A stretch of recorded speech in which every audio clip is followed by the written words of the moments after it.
looking at the results of the European Chip Act now or the US Chip Act now, well, it's too early. It's too early because the fabs have not been built, but it's super important that to wait that it's happening. And the second, to continue to invest because, as I said, it's not a strategy for the next week. It's a strategy for the next 20 years.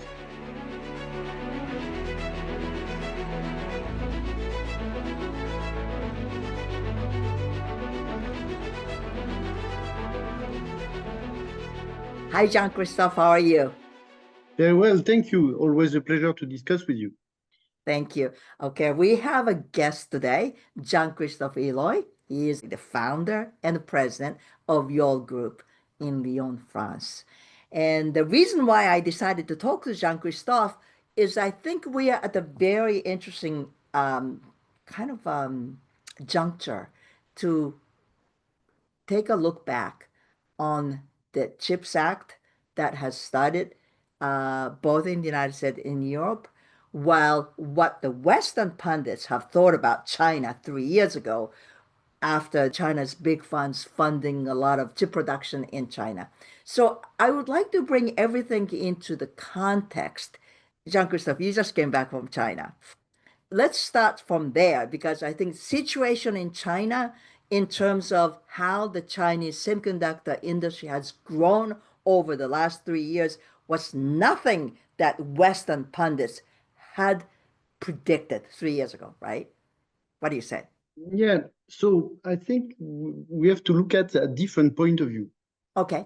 One is that the investment in this Chinese semiconductor industry started 20 years ago from the governments, central governments, local governments, and of course from companies. Right. So it's a story that started long time ago. And what we see at the moment is really the results of more than 20 years of continuous investment. What has really changed a lot since 3 years is that there is really results of this investment because, well, most of the Chinese companies have no more choice to be able to get access to leading edge equipment from the different equipment makers, but also same for in terms of technology foundry services, and also some of the leading edge devices, typically NVIDIA, that is no more allowed to sell to China. So what we see at the moment is I think, related to three things. One is that the level of investment in manufacturing has been huge. And the capacity, I think, in China at the moment is close to 25% of the worldwide capacity in terms of production. Wow. It's the capacity, it's not online, it's the capacity, okay? Because most of between 30 and 40% of the annual capex for the last 5 years has been spent in China. Okay, so this huge investment brings a lot of manufacturing activities in China.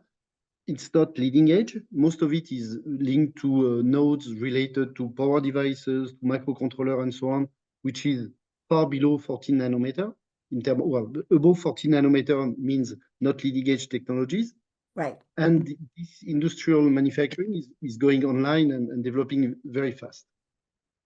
The second point is that China has been able to put together smart people because, well, out of 1.3 billion people in China, there is a lot of smart people, a lot of money, and also access since recently to leading edge technologies. So there is internal development in China in order to apply the strategy defined by the government long time ago that China needs to be independent for the device, semiconductor device manufacturing. So the objective of the China industry in relation to the objective of the Chinese government is to become independent from any Western technologies, manufacturing, whatever devices, in order to be able to produce in China devices for the Chinese system makers.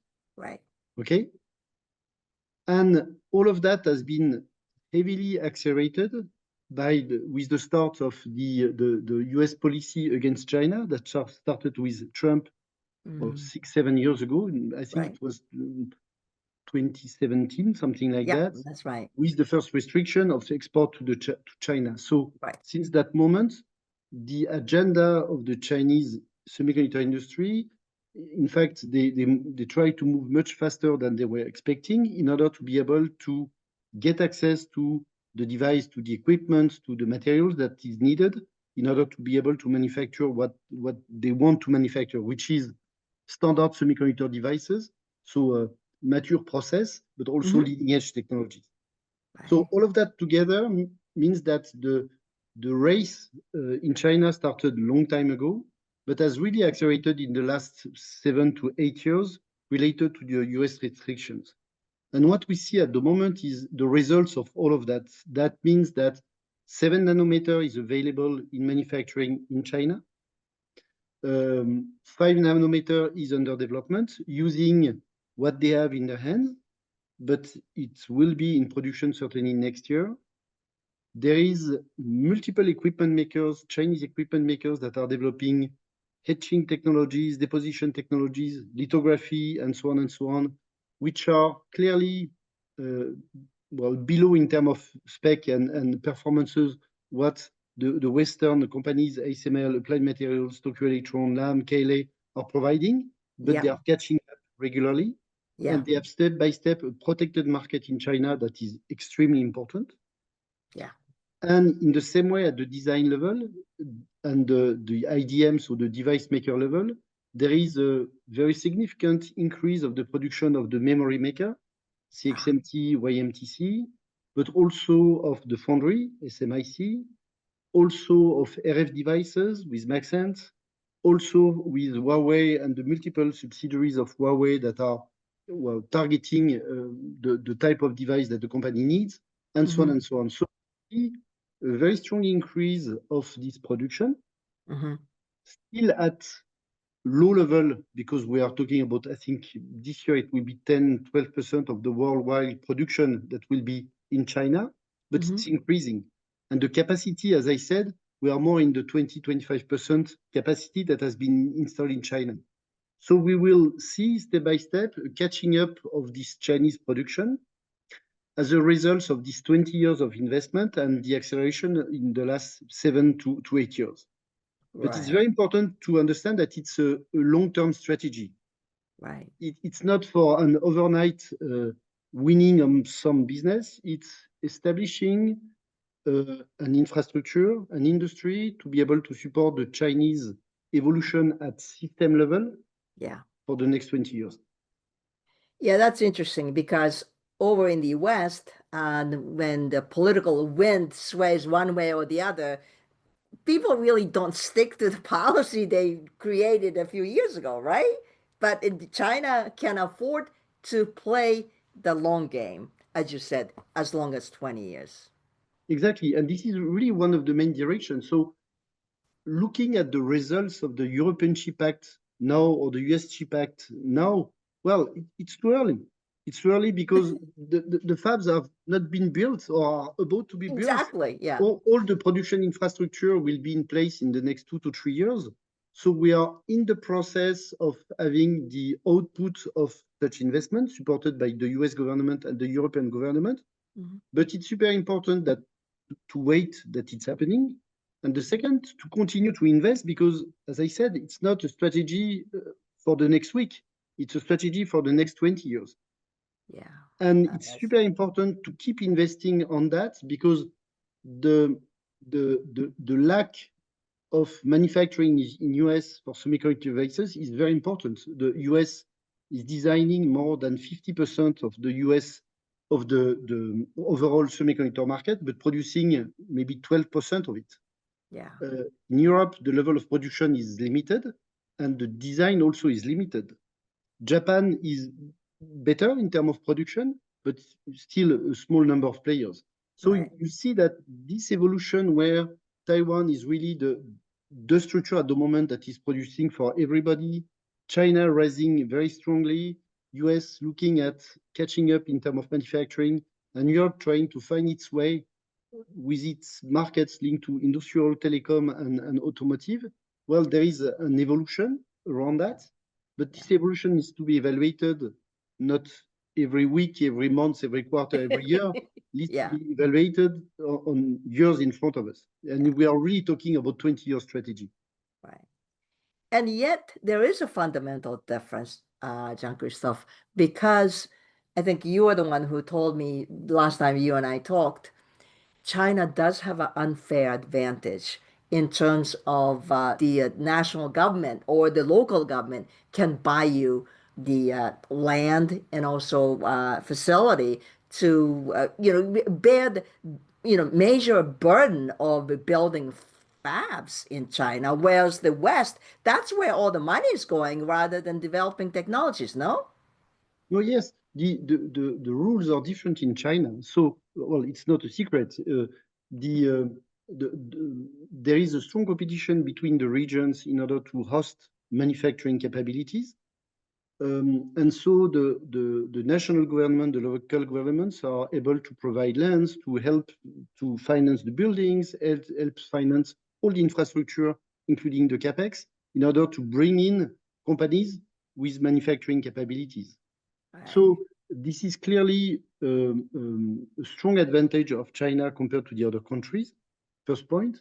Second point, decisions are made very rapidly compared to Europe. Ah, And decisions are also made with the objective of matching the agenda of industrial companies. So the power of helping the companies by lowering the cost of building is very important. As I right. said, it's the land, the building, but also the capex. But also the speed of implementation of such decision could be extremely fast. Uh, So it's China, it's not Western Europe, it's not US, it's not Japan. So the political system is different, yeah, totally different compared to the systems we see in the Western countries. yeah. But also the return of investment is not evaluated in the same way. Ah, that's a good point. Very good point. Right? Exactly, because well, most of the companies that are involved in this business outside China are listed companies that needs to have a return on their investment and to their shareholders. Yeah, The time frame is different in China. yeah. So what needs to be done in few quarters, few years in Europe or in US needs to be done with a much longer time in China. So all these elements are extremely beneficial for them linked to the semiconductor industry that has very long-term vision in terms Yeah, of technology implementation and ability to look at what could happen for the next 10 years, for the next 20 years, right, compared to having results extremely rapidly. right. All right, let me ask you this. One of the things that I've been trying to figure out is that, several years ago during COVID, I remember I was talking to my Chinese colleagues, and they're talking about the importance of self-sufficiency. And they talked about if we can't get chips from outside, we're going to make them ourselves. I thought this was sort of like a Chinese bravado. They'd like to talk big, and I thought that that was their thing. But it turns out self-sufficiency has become the engine for the Chinese semiconductor industry to move forward, right? Do you agree with that? No, totally agree. And the OEM, so the car makers, the mobile phone makers, but also industrial systems, medical systems, and so on, are evaluating so annually the level of Chinese sourced devices that are using into their system. So BYD, but also NIO, Geely, Oppo, Vivo, and Huawei, and so on, are evaluating the increase year after year of the Chinese semiconductor content compared to outsourced China, outsourced manufacturing and well suppliers. Right. So it helps to focus if there is a Chinese good enough supplier, they will choose it compared to Compared to, non-Chinese, uh, which is very important. And you have yeah, companies, for example, in the RF business, you have a Chinese company named Maxent that is taking huge, very significant market share for RF module in mobile phones. But you see exactly the same things for power devices linked to electric vehicles. You see yeah, exactly the same things for the packaging. You see exactly the same things for all the different devices, including memory right, and processors. yeah, Okay, so this triggering two things. One is that, well, the Chinese OEM are pushing for local manufacturing, so there is open business for Chinese companies, Chinese semiconductor manufacturers. Yeah. There is strong competition among Chinese players on that. It's not free lunch. It's clearly a strong competition, but it's market that will stay in China. The second point is that all the non-Chinese suppliers will at one point be challenged in order to stay competitive against their Chinese competitors. Right. And it's triggering so strategy at ST that has been really the company that is pushing the most on that in order to become Chinese in China. And this is what they have done with their agreement on Sanan, on silicon carbide. This is the agreement they have with InnoScience linked to GaN devices. They have also a foundry agreement for microcontroller, I think, with HS Grace. And it's really, this strategy is here to become Chinese in China, to be able to continue to sell, get some benefit of the Chinese market, and not being considered as a non-Chinese supplier. And other companies are trying the same. And Qualcomm, I think, is making more than 40% of their business in China. And clearly, at one point, that kind of companies that are extremely dependent to the Chinese market may have issues if there is too strong Chinese competitors. Oh, interesting. Interesting. All right. So let's turn the table. Well, we're talking about self-sufficiency. What about, is that, having the self-sufficiency as a goal is a good thing for the European or the American semiconductor market? What do you think? Well, each country is different, and Yeah. Europe is not one country; Yeah. is multiple countries. So its situation is even more complex because you have competition between the different Between the countries countries. Yeah. in order to be able to host that kind of different manufacturing. But it's the same with China with the different regions. So Right. we can make a parallel behind that. Yeah. I think that you need the strategy of China is to localize what they need in China. In China, right. And if you look at Europe or US, what we need in Europe compared to what is needed in the US is different. Most Okay. of the US system makers are related to, well, automotive, satellite, military, industrial, telecom applications, Yeah. but not that much related to AI, to high performance computing, that kind of thing. Okay, even if there is a need at the user level, the system makers are not based in Europe compared to Right. US, where you have a lot of device maker related to this processing activity. Of course, NVIDIA, AMD, Qualcomm, multiple other companies, and a lot of companies also that are the users of that kind of systems. Right. Google, Meta, all the AI, different companies, OpenAI and the others, and so on and so on. So then the question for US is really how to bring in US this leading edge manufacturing to support their device maker, their fabless companies, but also the system makers, the system or the service providers, the Google, the GAFAM, and so on, right. that need that kind of thing. Yeah. And here it's very clear. It's a matter of strategy being to bring in what they need in order to avoid to have that in Taiwan or to have that in outside of US because of this geopolitical uncertainty. For Europe, it's much more complex because you need to bring back what is needed for the system makers, but we are talking about mature technologies. Yeah. And then the issue in Europe is that as there is very limited companies that are developing AI infrastructure, let's say like that, you have Mistral AI, you have few other companies, but it's a handful of companies, and the level of business they have and the funding is 10 times, 100 times lower compared to US. Yeah. The need of advanced nodes is more a strategic need than a need from the market. I see. Yeah. Okay. And so the question is that, does Europe need a 2 nanometer fab? Well, certainly in the next 10 years, but not for tomorrow. Yeah. So I think the strategy in Europe is much more to create the fabless companies that at one point will need that kind of infrastructure in terms of production, compared to start with the production. I because see. if you have a 2 nanometer or 3 nano or 4 nanometer fab in Europe now, well, the customers will be in China and in US. I mean, not in Europe, right? Not in Europe. So yeah. No interest to do that. Yeah. But developing the fabless companies, pushing the system makers to make their own design so that they can make the benefits of their own design at their level, and step by step create a demand of Europe that can justify in the next 5 to 10 years industrial manufacturing in Europe of this leading edge. I think is something that is more meaningful in terms of long-term strategy. Interesting. But All it right. means two things: that Yes. Europe has a long-term strategy, which is the objective of the different European Chip Acts, and the next one we'll see what will happen. And the third point is that there is an agreement around the different countries in Europe to move toward that direction. It has to be sort of agreed among nations within Europe, right? Exactly. Yeah, that's more complicated. But let me ask you this.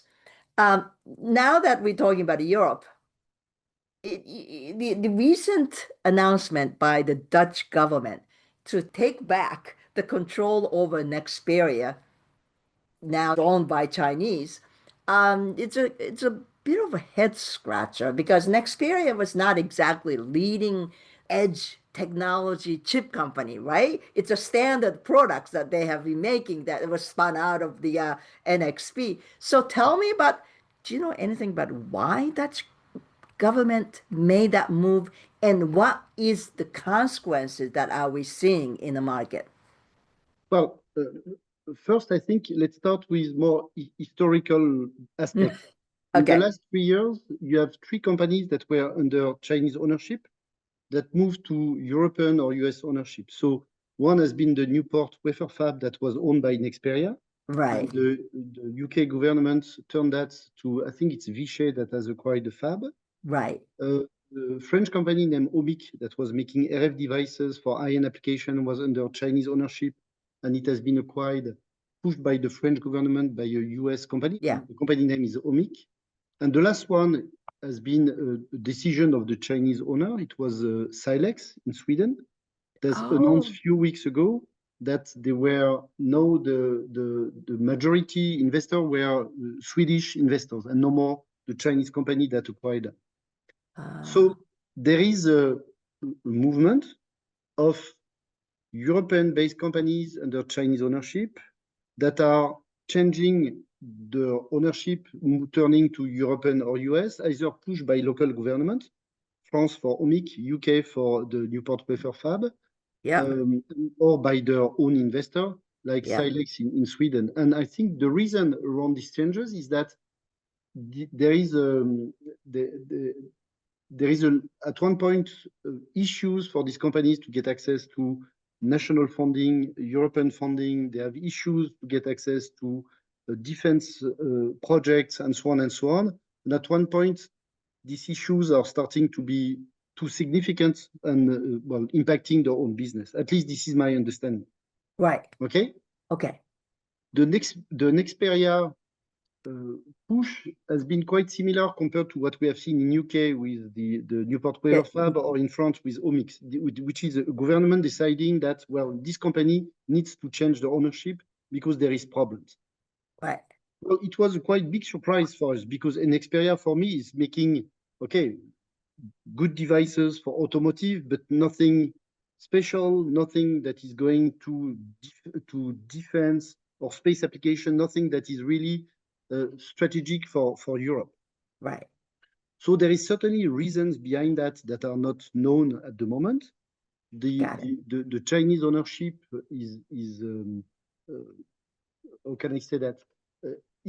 Has been under questions, and if there were all things have been done in the proper way, but I don't have any insight on that. Right. But what is very clear is that by doing so, there has been an immediate reaction from China, from the Chinese government, not allowing to have exports from NXP devices to Europe, which is immediately impacting the supply chain in Europe. Right. Right. And I don't know if such reaction have been evaluated by the Dutch government.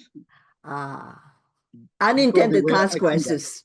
Exactly, because they act against Nexperia, that is a Dutch company, but most of the customers of Nexperia are based in Germany. Right. And this is not the German car makers that are not able to produce their cars because of the reaction of China. Right. So this implication of the multiple companies, multiple supply chain, and the impact of that will be very significant. Right. And for me, it's really a question where it will go, in fact. Yeah. Because of the size of Nexperia, it's a few billion-dollar companies. Yeah. They are deeply involved in the supply chain in Europe, but also in US.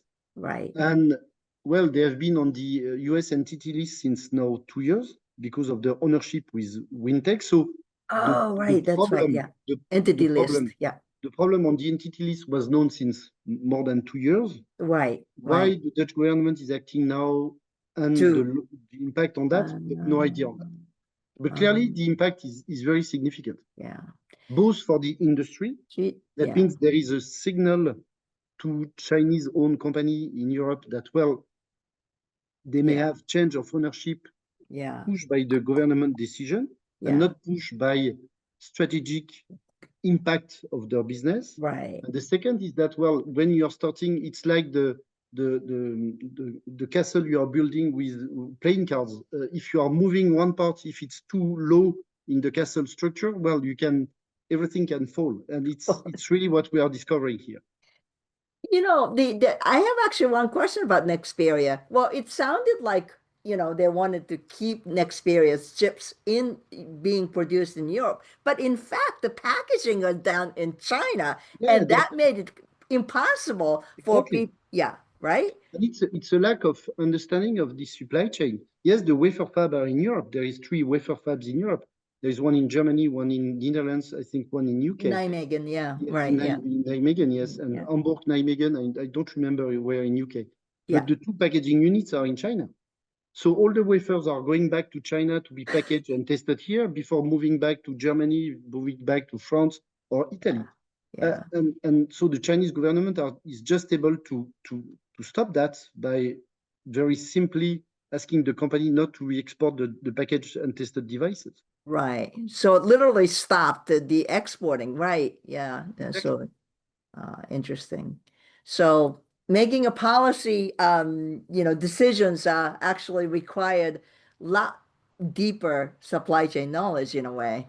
Yeah. Exactly. I Yeah. think Applied Materials also announced recently, I think yesterday or 2 days ago, that they were cutting 1,400 jobs, something like that.